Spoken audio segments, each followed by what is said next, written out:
Welcome to the Team Local Fit Show. I'm your host, Lauren Conlon. Each week, we bring you the best insights in nutrition, mental health, habit building, training, and more. This week, I'm joined by Coach Danielle to talk all about fasting. Enjoy the show. All right, fasting. I feel like this is such a loaded topic, right? I feel like it's one of those eating modalities, or I guess lack of eating modalities, that really lights people up. Like they're either like so for it or so against it. Right? Like I feel like it's such a debated topic. No, I had a old client message me being like, hey, she does coaching now. And she was like, hey, I have a client who's like dead set on fasting. Like, give me like additional reasons why I should talk her out of it. And I was like, but why? Like, why do you want to talk her out of it? So we could dig into it, today on why we don't necessarily need to talk people out of fasting. Yeah, I think as always, there's going to be a middle ground, right? I think that the loud conversations are either for like super extreme fasting or it's for like no fasting, or like saying that fasting has no applications. And there are certainly times where fasting doesn't make sense for a client, but implementing it in certain ways can actually be really feasible and provide a lot of health benefits. So let's just go over like what technically is fasting, what would be defined as fasting, and then what would break a fast. Yeah. So just like the word says, fasting is a period of not eating or ingesting anything that, it could be food or, liquid that doesn't have calories. Now, you may think, okay, hey, I stopped eating at 8 p.m. So that means like my fast, like I fasted from 8 p.m. to 8 a.m. type of thing. But we also need to account for like that digestion of that last meal, especially if it was like very calorically dense or like high in complex carbohydrates. It's going to take a little bit more time to digest. So we really need to kind of be like, okay, hey, I had this meal, give it maybe, hour, 2 hours, again, depending on what it is. And that's when the true fasting process kind of starts. So that's kind of the whole definition of fasting. And then, yeah, we could kind of dig into intermittent fasting, time restricted feeding and stuff like that. Yeah, we definitely need to distinguish those two things, but that's a really good point. Like, we don't want people to get super neurotic about it, but don't be like, all right, 8:01 fast has started, right? Like, and I'm going to do, it's going to be perfect. And, like if you had like a normal meal or you went to like, Texas de Brazil and had like all you can eat like meat and carb platters, like it's going to be a little bit different. So, certainly we could do things to speed up digestion, like post-meal walks and stuff like that. And then also just, timing timing your macronutrients over the day as well, not just eating your last meal pretty heavy at night. But as a rough estimate, okay, hey, we're starting this time window. We're either eating or drinking, or we're not eating or drinking anything calorically dense. And then when we're breaking a fast, a lot of people would say that it's anything that really spikes your blood sugar and or something that is significantly calorie dense, right? If you have something that has a few calories in it, is it going to kick you out of a fast? Probably not, right? If we're really being, super dialed in about it. And then there's also, it's important to discuss, I think, there's a difference of fasting for some of these other health benefits versus fasting when, let's say, like you have a very, very serious medical condition, right? Like some people will fast, for other reasons. And if you are in a fast for that reason, like that's going to be a little bit more particular than someone who's like, yeah, I'm just kind of fasting for some of these health benefits. Well, I had a coffee that had like a splash of creamer. That might be totally fine for you. For some individuals, if they do specifically need to fast, whether it's for, any kind of health issue they have or some type of medication, then you might need to take that a little bit more seriously. But yeah, you have a coffee with like a little bit of creamer, like, it's going to be okay. Now, if you pour half of your cup with creamer, or you make, what's the coffee with like butter in it? Like, what's that called? Oh, fuck. Bulletproof coffee. If you're like, oh, I'm having bulletproof coffee, which has like, 300 calories in it, like, okay, that's a totally different story. Now, is that going to spike your blood sugar? Probably not, but that is a significant calorie load, right? So just be smart with it. I think everybody knows kind of what fasting and what feeding windows look like, but not everybody, which is why I wanted to define it.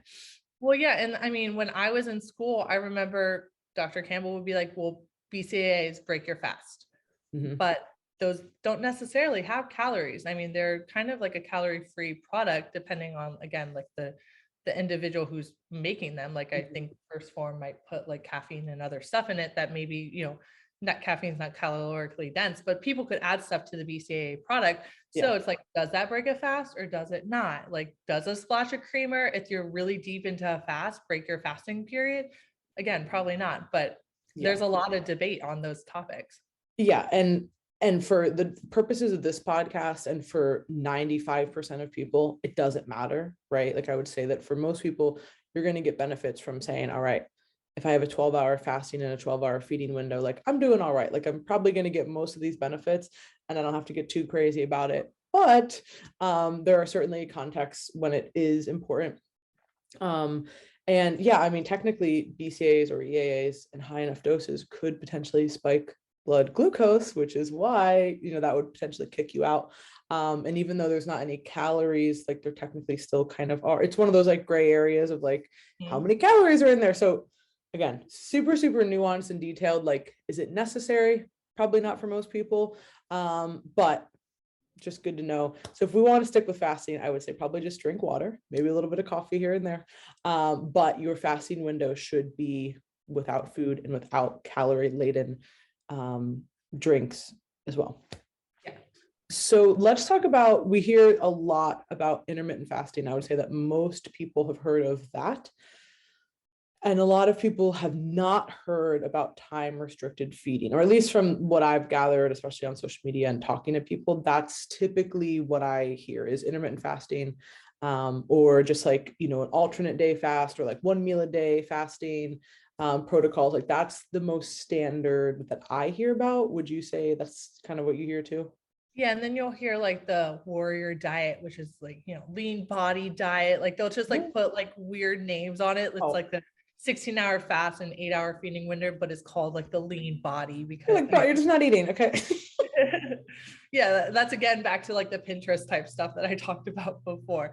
But yeah, I agree that, there's also like the 5-day feeding, and then you got a 2-day fasting period. You're eating, I think you said alternate day. So you might eat one day fast, and then there's like the 24-hour fast where you have dinner at 5 p.m. and then you don't eat again until the next 5 p.m. There's a ton of different protocols. Yeah, there's so many protocols, and I would say that probably the most common would be the 1 meal a day, which is technically really a 24-hour fast, or 16-8 is pretty standard, right? Where you have 16 hours of fasting, 8 hours of feeding. And then of course there's going to be different fasting protocols for different, religions. There's going to be different times people are fasting, sun up, sundown, et cetera, et cetera. So there's so many different ways, but I would say that 16-8 or every other day, or 1 meal a day technically is going to be the most common. People will do extended day fasts, right? Some people will do a 3-day water fast, 5-day water fast. Typically when people are doing water fasts, they're also including electrolytes, because otherwise that would be a really bad time. I just had a client finish a 2-day fast. And she would take like magnesium before bed. She was taking electrolytes. She's done like 400 fasts. There's like these fasting apps that you could download that track your fast. And she sent me her like little like 456 fasts completed. So she's like really into it for, again, more of the mental or health type benefits, not necessarily body composition, but yeah. And there are mental benefits as well. But so most people hear about intermittent fasting, right, which is going to be some type of defined period of a feeding window, but it doesn't specify when. Whereas time restricted feeding is also a feeding window, but it's basically set up to follow your body's natural circadian rhythm. So as human beings, we are creatures who are awake during the day and sleep at night. That's our typical circadian rhythm. That's how it's, obviously there are certainly people who stay up later. There's people who work night shift, et cetera. That is not our normal behavior. So within eating to fit within that kind of natural circadian rhythm, we're trying to eat earlier in the day and finish, at a certain time and not eat too late, essentially is kind of how it works out. Because if you're waking up, presumably early in the morning and going to bed not too late, that would fit within those time restraints. Whereas with IF, you could say, hey, I'm on an 8-hour fast and I could eat from noon to 8 p.m. or 2 p.m. to 10 p.m., right? But, people who would say that TRF is superior would say that that's not necessarily optimal, right? So typically TRF in the literature is going to be 8 to 12 hours of feeding, which is a really nice window actually. So I find that eight is actually easy. I can do 8, no problem, but I can really only do 8 with 3 meals. I mean, I can like snack and like bullshit, but like meals, right? Whereas for optimal body comp, which we can get into kind of some of the considerations, I would say that 10 hours of feeding is going to be a lot better because then you can at least get 4 protein meals in. Mm-hmm. 12 for sure. Like 12 is really not that much of a challenge. I mean, it might be different than what some people are doing, but it's really pretty easy.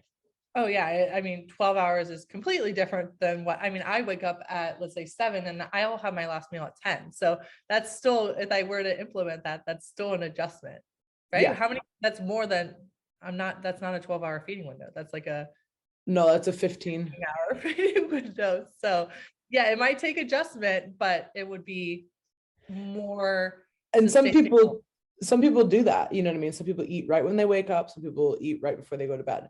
I have found, which we can talk about this too, like the kind of practical applications. I've just found that I just simply feel better when I don't do that.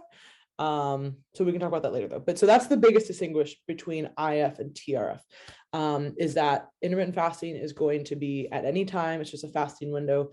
And typically IF is, you know, it's not always explicitly stated, but it generally can be a calorie reduction, especially if we're talking about like 1 meal a day. Like no way you're eating all of your daily calorie needs in 1 meal a day. I mean, unless you're just having a binge fast, which is also possible, which we can talk about as some of the cons. Whereas TRF, typically, again, in the literature, they don't necessarily say, hey, there's a calorie restriction. It's mostly just eating your same food, just adjusting the time. And what's really cool about that is because obviously our circadian rhythm is affected by a lot of different things. Light is going to be the primary one, which is why if you see, like, especially on our social medias, like we talk all about that, like getting light at the right times and avoiding light at certain times. Number one way to affect your circadian rhythm, which in the most basic sense is going to affect sleep and wakefulness. It affects a lot more than that, but that is one of the primary things that it does. So light's going to be number one. And then also food and temperature are going to affect it as well. So that's where it's like, oh, this is actually pretty rad. When I learned of this a few years ago, I was like, wow, this is like super interesting. So let's go over some of the benefits of having these more prolonged fasting periods, because they're actually pretty cool. Yeah. So I would say what the research shows and what I've seen anecdotally too with just the clients that do, because I do have a few that like the prolonged fast and we're kind of transitioning them out of that. But I mean, improved insulin resistance is like a huge one. Blood glucose, I mean, there's an increase in mitochondria density that's been shown in the literature. Improved digestion, that's another huge one that I get from clients, like especially if they're feeling just like really sluggish and backed up. I've seen people kind of implement a 24-hour fast to just kind of like better regulate that. Decreased risk of metabolic conditions. Again, that was a research paper done. Again, it was in rats, but still they fed rats like a very high caloric dense diet, and they kind of gave them whenever they want to eat, you could eat, compared to like a more restricted time frame. They saw like very much improved benefits in terms of like metabolic conditions. So that's, you know, I'm sure the list can go on and on and on, but a lot of health benefits to prolonged fasting. Yeah, it's pretty wild how many benefits you can see, and it really makes sense too, especially when we're talking about TRF. So especially if we're timing this up with your body's natural circadian rhythm, there are so many things that can be dysfunctional to our bodies from a circadian perspective. Again, especially light, you know, stimulants, like our lifestyle, all these different things, right? Like totally have changed the way that our, like, you could feel totally wide awake at midnight because of electronics and electricity and, you know, how many lights you have and eating and all this stuff, whereas before it was pitch black. It's like the middle of the night, you know what I mean? So imagine like over time how that's affected people. So just by being able to do this, we're really able to regulate so many metabolic processes, and it's really not that hard to do, right? Like it's not that challenging to shift this window. And like you said, anecdotally, I just find that people feel better. I wrote an article actually, which will be on our website and our newsletter, on this. And one of my points about just kind of the practical considerations was like, you just feel better. And I was like joking, like, I know that's not very scientific, but like truly you just feel things are just working more optimally. And it's not just because of one thing, it's because everything's going, together, right? Better insulin sensitivity, better digestion, better sleep, all of that. Like we've talked about in previous podcasts with sleep, when you're eating too close to bed, for many people, this can affect their sleep. Obviously, if you're in an extreme calorie deficit, it's really hard to say, like, you're like, oh my God, I would do anything to eat to help me go to sleep. You know what I mean? But that's because you're just super, super lean and you're just like pumping out epinephrine all the time. So that's a little bit different. But for everybody else who's in a normal calorie, maintenance phase or surplus, or even a slight deficit, timing food too close to bed is going to spike your core body temperature, which is going to affect your sleep. Remember how we talked about like temperature also regulates circadian rhythm. So all of these things go together. So if we can time all of this, it's kind of like the post-meal walks. Like, why wouldn't you do that? If we can time all of these positive things, like better digestion, you're getting activity in, you're going to improve your insulin sensitivity. And if we're outside, we're also going to get some of this light exposure. Like, we're knocking out so many things. So that's how I feel about TRF, is that it's not going to work for everybody, but I do think that it's a really viable thing once we have other stuff dialed in. Yeah, no, and I would agree. It definitely just takes, like, you're not going to take me, for example, with a 15-hour feeding window. I'm not going to hop into a 8-hour feeding window right off the bat. We kind of got to slowly adjust, and it will require that adjustment period. So don't be like, okay, hey, I tried an 8-hour feeding window like 2 days and I hated it. Okay, well, you were eating 15 hours a day and now you hop right into 8. So you are able to slowly kind of implement it, and maybe, pushing that back 14 hours, 13 hours, 12, I just skipped, that type of stuff. 14 is an unlucky number, so we don't have to worry about it. So you will tend, it might be more sustainable if you're able to kind of slowly add that in. It's like anything else we do with clients, right? First of all, this is a more advanced technique that is absolutely not necessary. It can just be helpful, right? Yeah. But everything else is much more important. Like, we can't say, hey, make sure you eat on this feeding window, but everything else is super shitty. Like, no, we need to nail down all this other stuff first. And then we can say, okay, maybe this is going to work for us. So it's certainly not the first thing to deploy, but there are going to be health benefits. I would say that from a, physique and performance perspective, we are going to need to make sure that we're still, eating within enough protein servings, having enough calories, right? So a lot of this literature, when you look at health and longevity literature, it often feels like it's at odds with the physique and performance literature, because, to be honest, it kind of is, right?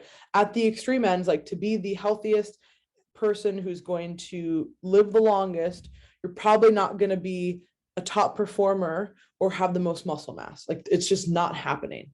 So, but we don't have to say, oh, these are completely separate things and they can't have an overlap. No, you can still have a great physique and still have, quality performance while also caring about your health. You're just not going to be number one in any of those. So when you hear about the longevity experts talk about things, they're going to hype this up like it's, fasting is the most important thing. We don't really need a lot of protein because mTOR is going to age us, et cetera, all this different stuff. That's true. But also, not having any muscle mass is also going to be a detriment for us aging, right? So where is this line? And so we always try to bring it in that way to say, okay, how can we use some of these positive benefits for health reasons, but also combine them with, physique and performance goals, which is why I think that the 8-hour window can be a little tough for some people. It might be perfect for certain clients. But for others, maybe more of that 10 to 12-hour feeding window might be more appropriate.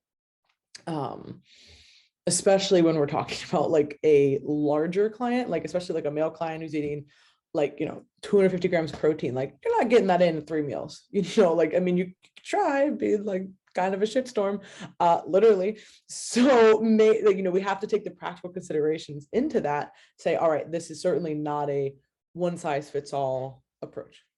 Yeah. I agree. Yeah. It's like, that's where there's always going to be at odds with like the health literature and the physique and performance literature. There's just always going to be that. And being able to discern that and say, okay, whoa, I don't need to be on alarm mode. I'm not having protein and having muscle mass is not the worst thing in the world, right? Because there's a lot of benefits here. But if you read that literature, sometimes it can feel like that. I know I've read it, been like, oh, do I need to like challenge everything that I've like known? And it's like, no, this is just a different lens. But let's talk about some of the clients. I know you've had clients who've used this with success. I have as well. So like, what are some of the things that we would do like with those clients to maybe make that an easier transition? Or what have we just kind of seen that we can use with everybody moving forward?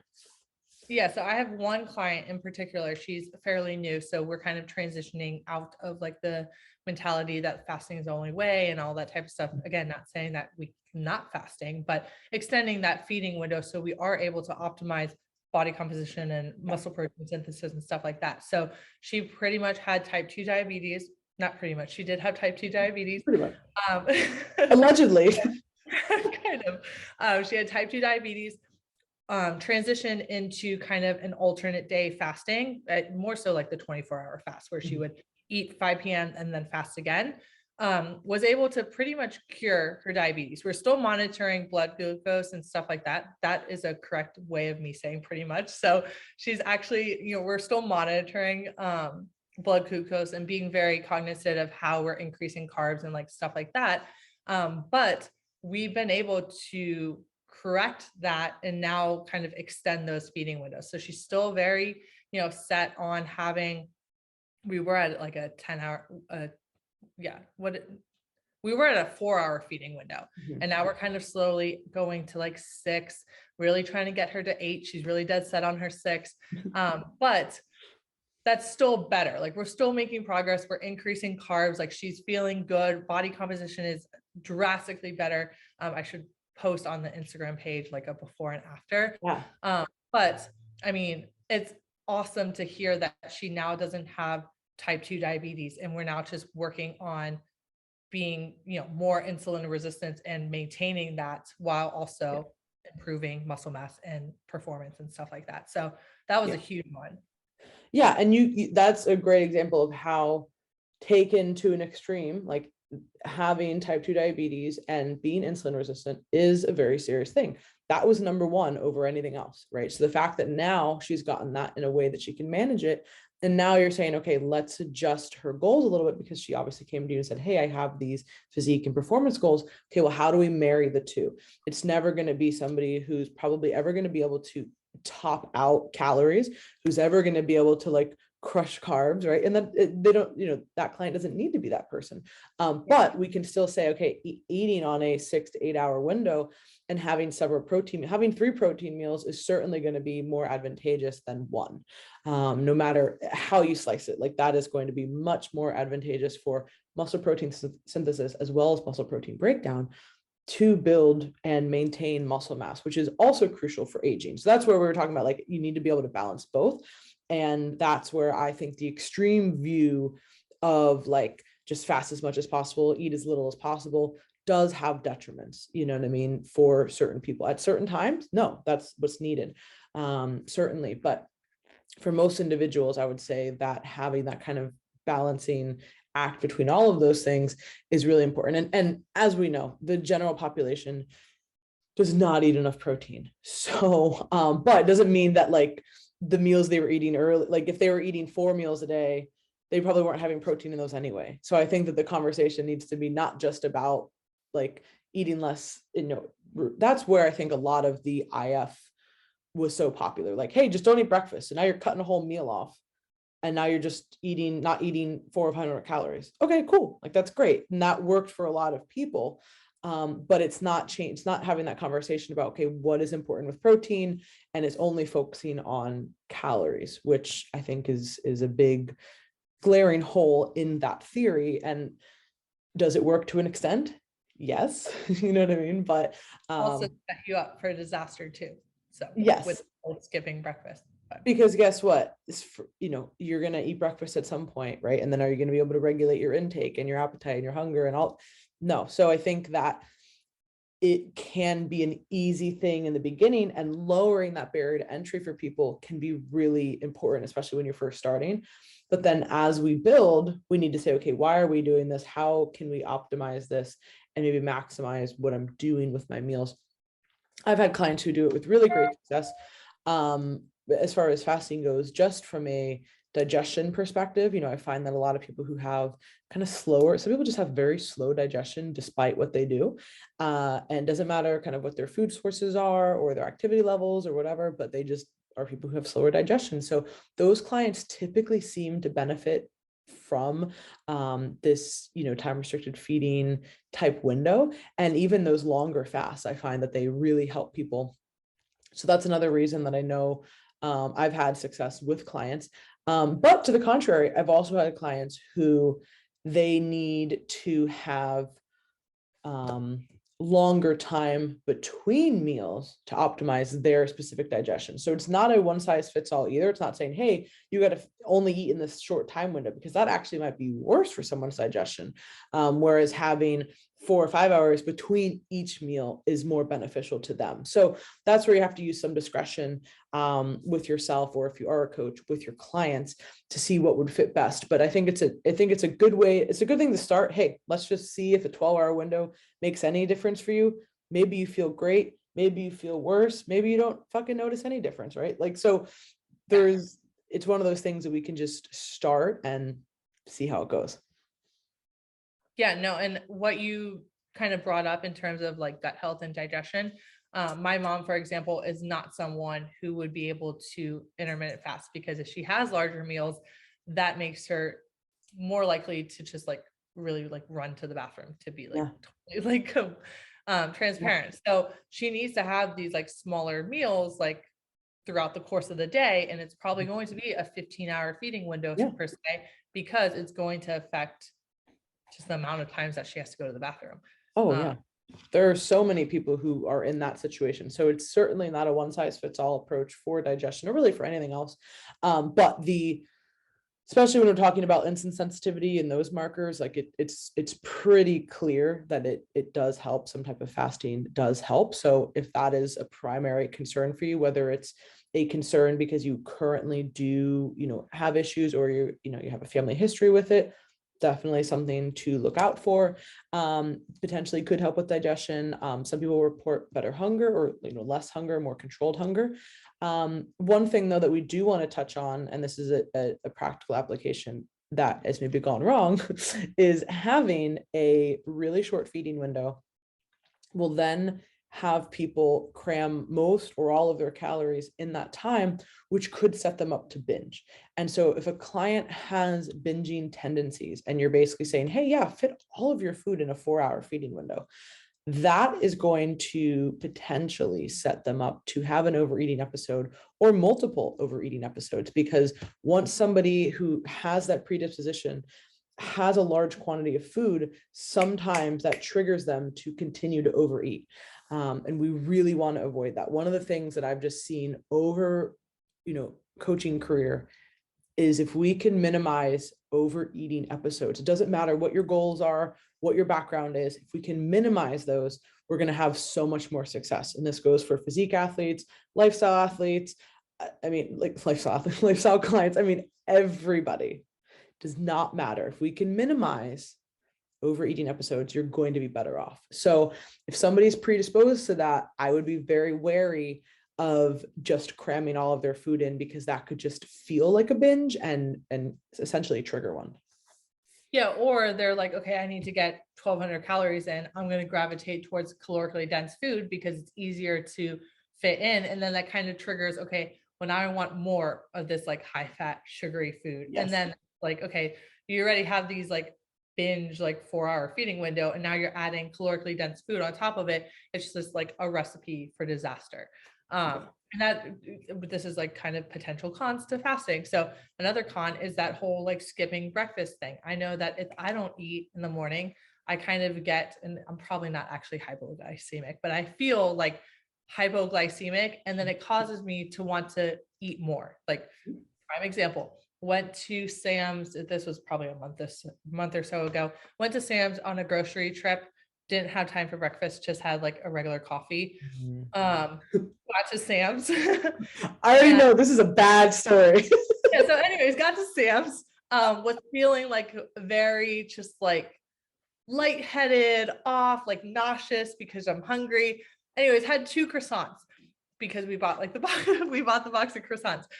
Those are like fucking 20 grams of fat in like 1 croissant. So yeah, it's a lot, but they're good. So anyways, imagine Yeah, like that's why they're good. I could have just had some egg whites or like a slice of toast. I could have had fucking anything other than 2 croissants, and I would have been lower in calories for that day and probably felt better and not have gotten to the point where I felt so lightheaded and just like off. So if you're like me and you can't necessarily control that hype, like if I were to push past it, I'm sure like my body would have self-regulated and I wouldn't have felt like that. But I didn't. I caved and I had 2 croissants. So I kind of set myself up to overeat because I was fasting on accident. Yeah, that, I mean, that is a very real consideration, and that's where everybody's a little bit different, right? And I notice there are certainly different times, like now, because I got plenty of body fat, I can fast pretty much no problem. And there's actually sometimes I actually put it on my story. I was like, oh my God, I was writing my fasting article and I totally forgot to eat because I was just so like dialed in, and I was like, oh my God, I looked up, I was like, why am I so hungry and like kind of out of it? And I'm like, oh shit, it's 4 o'clock. And I hadn't Like, eaten for why? like forever. I had a little breakfast, but yeah, Oh, I was zoned in this weekend, dude. Okay. I was ready to go. I was working in my zone.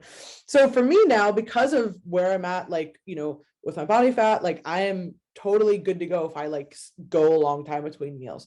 Doesn't mean I'm not hungry, but it's just easy for me to do that. If I'm dieting, hell no. Like I am not, you know what I mean? Like my body's like, hey, hey, hey, hey, hey. So I can fast for a certain period of time. But there are certainly, like, if I push past that, like quite like you said, then you're just setting yourself up to either one, make the poor decision, right? Like maybe like 2 croissants is probably not the best choice. Just gonna throw it out there. 40 grams of fat and like 0 protein, sick. But also, even if you don't, have it, right? You now spent so much mental energy, like being really hungry and like thinking about, even if you don't go through it, you go through the soup. I really want the croissants. I'm not going to have it. And you are just wasting time and you're so food focused for no reason. So I think it really is going to depend on the person, like where they're at. And for me now, like I almost have to remind myself to eat some days when I'm like just so zoned into stuff. I'm like, oh shit, gotta eat. Cause I'm not necessarily super hungry, but I know that it's obviously important for me to eat regularly, have protein, etc. So I think it's just going to depend on where the client is, their background. But yeah, a big con of fasting is that you could potentially maybe make some poor food choices, maybe make just some hyper palatable food choices, which then to your point, you're going to be left feeling not so great, but also you're going to want to have more of that yep. later. And then it's like, well, fuck, what was the whole point of this, fasting for 2 extra hours if now all I want to do is eat fucking croissants and, whatever else bullshit's at my house. Not good. That's not what we want this to be. Yeah, you're almost better off not having the croissant because then you have a big box at home and you want just all of them.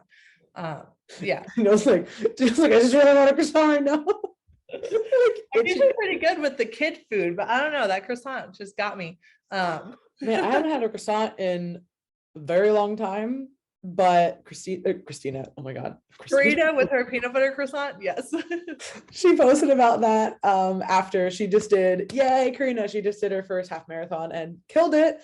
And she was talking about having one of those. And then now you brought this up. So I'm like, do I need to get a croissant? Like, is this like a sign? Just like your animal cookies after that ice cream museum. Okay, so short story, totally unrelated to fasting. So I went to Austin with Chanel, and there was this like museum of ice cream, which I'd heard about. And she was like, oh, we should totally go. And I was like, okay, like whatever. I was like, $40, like a little excessive, but fuck it. What else are we gonna do on a Sunday night, right? It turned out to be so fun. It was so interactive. We took a bunch of ridiculous photos, and I happen to love, if you guys don't know, they're like these frosted animal cookies.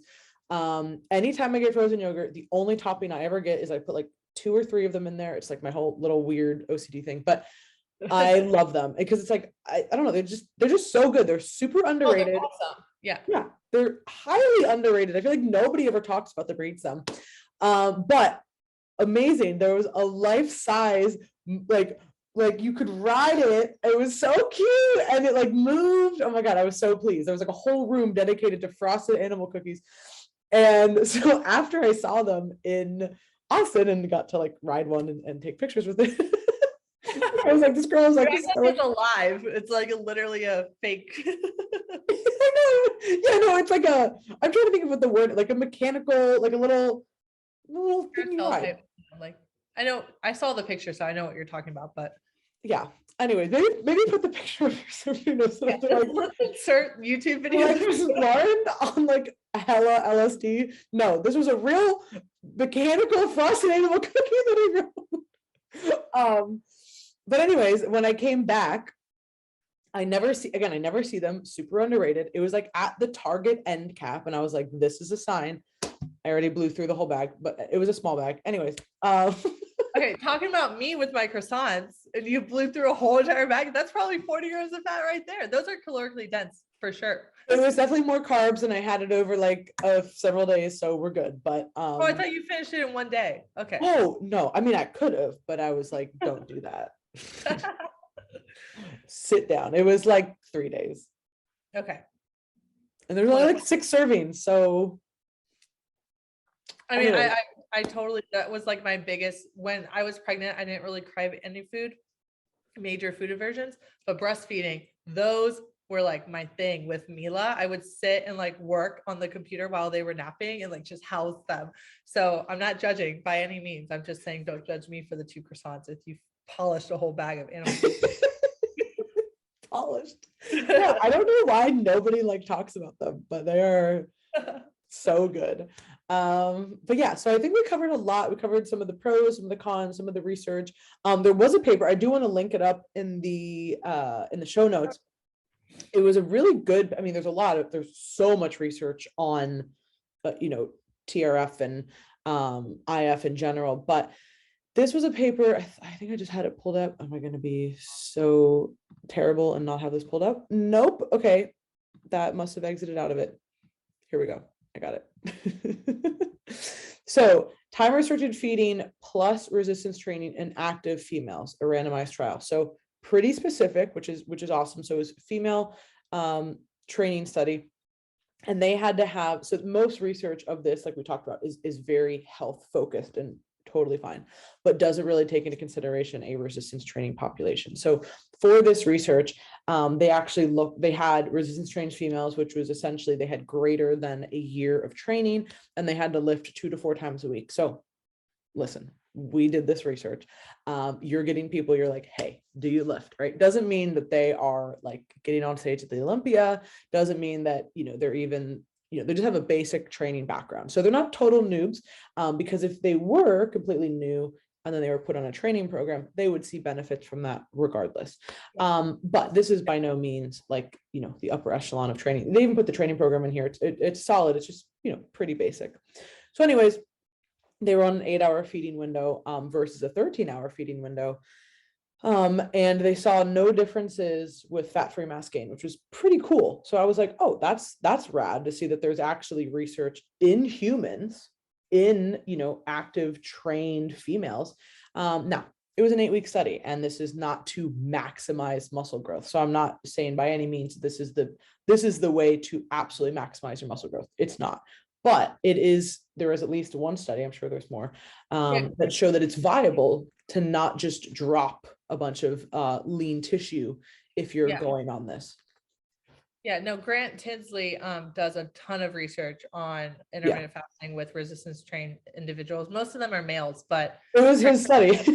Oh, it was his? I thought you said it was Rhonda's. No. Rhonda Patrick did a really great, wrote up a really great article, and she's done a ton on TRF. She's interviewed Dr. Sachin Panda a bunch. He's incredible, and he's one of the foremost leading researchers in this area. He works with animal models. But I found this paper because she actually linked it in one of her papers. So that was pretty cool. So yeah, shout out to Grant Tinsley doing good work. So yeah, so all this to show that like there are a lot of positives that you can take from this. It might be something that works great for you and your metabolic health. It might not be, right? And for a lot of the reasons that we outlined, and there's other ways to control your, blood glucose and your insulin secretion, post-meal walks, complex carbohydrates, being active, right? So this is not the only way, but it might be a great option for people who have everything else dialed in. Yeah. Yeah.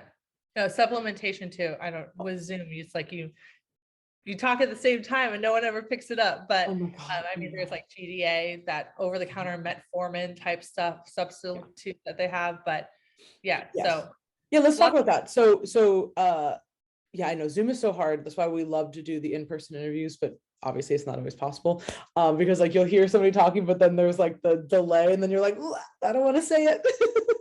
That's why I always, whenever I hear a Zoom podcast recording, I never try and fault who's talking, because it's like, oh my God, that person's talking over so-and-so. And it's like, no, until you've done this, it is so hard, because like you think that they're done talking or they're starting, and like you don't want there to be like dead space. So yeah, shout out to everybody who does Zoom interviews. Like it is a whole thing.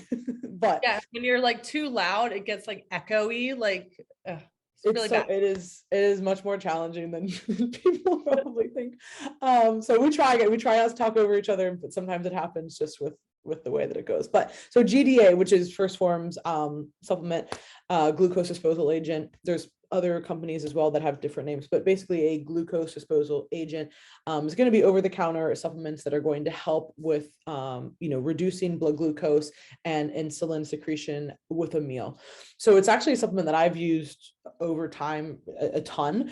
There are some implications with in particular berberine with the AMPK pathway, which is going to help with muscle protein synthesis and all of that. So some people would say, oh, don't take it because it's going to hinder some muscle growth. Other people would say, well, that isn't as important as, keeping your insulin under control. Which one's more important? It's going to depend on your goals. So I've had people who anecdotally have said that they've liked it during a deficit, but not during a building phase for that specific reason. And actually my old coach, Cliff, used to say that was one of his favorite fat burning supplement, like an indirect fat burning supplement. Just because if you're eating and then you're bringing your glucose right back down, and you're shuttling those carbs to the muscle, now you're able to work through body fat instead of work through blood glucose for energy. So that was an interesting take. And of course, there's no like direct study on that. That's just kind of more of a hypothetical. But I would say that if you're, again, worried about maximal muscle growth, probably it might hinder it. So it might be more effective in a diet and or in a phase where you're not necessarily caring only about that. And maybe you have some other considerations for, if your blood glucose and your insulin are out of control. Well, that's more important, at that point to take care of. So yeah. Have you used those too? Do you like them? No, I probably should with the amount of carbs that I eat, but no. No, I mean, you don't have to. I've just used them. Thoughts, I probably should have popped a GDA afterwards. You're like, man, this would really help with my Sam's run.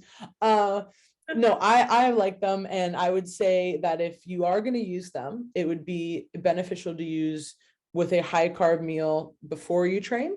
But I would not recommend using them after you train. Like most people will have carbs before and after they train, but it's not really necessary after the training bout because you're already insulin sensitive after you've lifted. So not really necessary to take then. Don't waste it. I would say if you're having 2 higher carb meals, you could use them then, pre-workout. What is the minimum that you would recommend amount of carbs? Because you don't want to have too little carbs and then go hypo because you just took a GDA supplement with it too. Everyone's going to be real. That's a good question. Everybody's going to be super different here. So I'm not somebody who's very sensitive to it. There used to be another product that I would take that when I was dieting, I could not take it because it was like that strong. So it's really just going to depend on the dosage of each product. For the first hormone in particular, I've never really had an issue with it. I would say I would still want to have at least like 25 carbs with it just to be safe. But the other one was like 40 and that was not happening when I was dieting. So, but everyone's going to be more or less sensitive. Like I am somebody who's generally not super sensitive to really anything. So for me, like people are like, oh, I can't take caffeine. I'm like, no, I'm fine, right? Like I'm totally good to go. I'm like, yeah, I'm good. I'm great. I'm fucking great. Like the other first born people that take a gram in a day though. Ugh. Yeah, I mean, I've certainly done that. But I have gotten better, and I have learned to harness my schedule to give Your me dopamine circadian pulses. rhythm. You harness your circadian rhythm to keep you energized. There we go. But like kind of we're joking, but like also like not. Yeah. But it's the thing with caffeine, well, at least for me, one, because I tolerate it well, I don't really get a lot of the side effects from it. Two, so like there's no real stopping mechanism, right? Like I'm not like, oh my God, I'm gonna have a heart attack. I'm so anxious. Like, no, I'm just like ding, ding, ready to go. Two, I like how I feel with more caffeine. So again, there's no stopping mechanism for me. So I have to display a lot of restraint to not have it. And it's not that I need it for energy. I just like it. So I just used to fucking pound caffeine, like fat burners, like the original Jacked coffee. Like I'm talking every day, just like bad. We wonder why I'm like such a space cadet now. Like you're like lines of coke. No. I mean, fucking Jacked was basically like God only knows what was in that, but that used to be the jam. Once they took out all the illegal shit, it wasn't as good. But, anything with DMAA in it was chef's kiss. Anybody who knows, you know. But that also, you had a really, really big up, and then that crash, boy, ooh, that crash was so bad. Like I would legitimately want to like just like I was so angry on like the down, and like I remember like you would just you'd take it, obviously you go to the gym and be a meathead, be there for a few hours, and then you'd leave and go to the grocery store, and I'd just be like, oh, I'm so angry, and like good times. Good times. So I recovered. I limit my caffeine intake now. So no, I don't take a gram a day. I have definitely done that for many, many times, many days, but I would feel not. like I get nauseous if I have like too much caffeine. Like I get to the point where I'm just like, I feel like gross. Like, No, but I will get more tired. Like I do hit a wall where I'm like, you have too much caffeine that it actually makes you tired. That's when you know you're fucked. You're like, oh God, I'm more tired from this. Like this is not supposed to happen. that's happened to me before too. Yeah. It's like, oh great, this is doing the exact opposite. Well, I guess to round this out, because we kind of went on a tangent on caffeine, if you are somebody who's trying to fast, and you're easing into potentially having more of a fasting window, having something like a coffee, black, obviously, because ideally we're not having any calories, right? Or a little bit, I guess we could say it's a little bit okay. Having coffee, or even if it is decaf or some type of like a hot tea, having some type of like liquid can really, really help.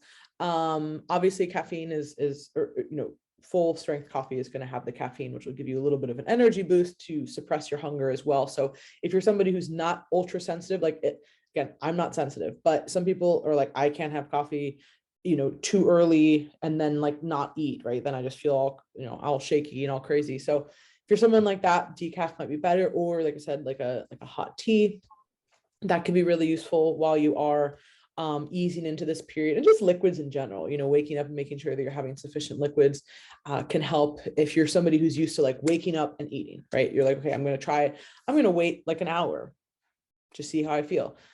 Same thing at night. Obviously, if you are used to eating late and you're trying to have that earlier, definitely wouldn't recommend coffee.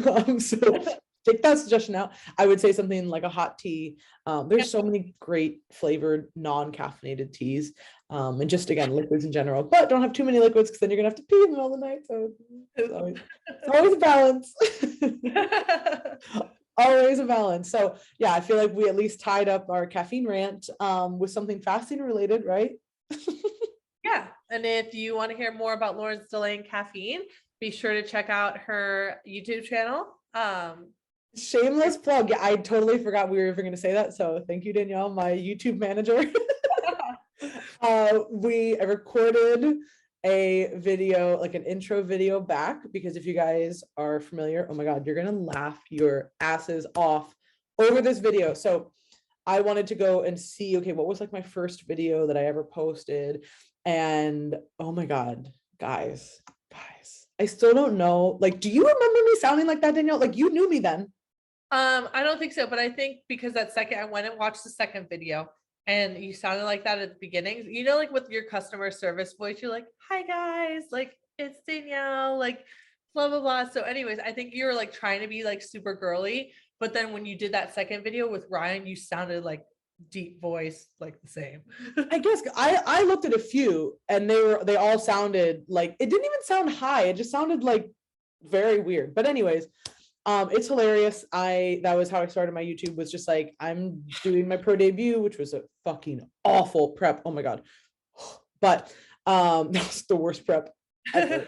So maybe don't listen to it to like get bad tips. But no, so I just wanted to document stuff. And then so I went back to see, okay, when did I stop? What was the first part? It was just really hilarious to go back and look at those old videos. Like, I gave no fucks. Like, it was just like, there was no lighting here. I'm wearing a I don't even know what this is. Lululemon. Remember when that was like your thing? That's what I thought was my thing. And very obviously the video said, girl, this is not your thing, but I still wore it. So, and I still have them. I can't get rid of things. I'm such a hoarder. I'm not a hoarder. I'm a neat hoarder, but anyways, recorded my, I recorded the intro back, and then my second video is going to be about delaying caffeine, because ever since I learned about it and ever since I implemented it, it has been a huge shift in my life. And I just want everybody to like know about it. And I get so many questions about it. Like that is 100% the most frequently asked questions I get are, hey, could you send me to the information about delaying caffeine again? And 2, what was the blood panel from life extension you always talk about? Like, those are my 2 most, for whatever reason, like consistently asked questions. So I'll do a full video on that. So yeah, if you're not subscribed, go do that. And then if you are subscribed, be prepared for a resurgence of content, because thank you to Danielle for pushing me to do that again. I'm excited. Yes, as you sneeze, if you're watching, she just like went down before and then came back up, and then she just like turned around. All right, so that's gonna be all. Anything else to add? I feel like we touched on a lot of really good stuff. So thank you guys so much, as always, for listening. If you like this week's episode, please share it. This is the best way you can support our show. To check out our coaching services, courses we offer, and additional content we put out, visit teamlocofit.com and follow us on Instagram @teamlocofit.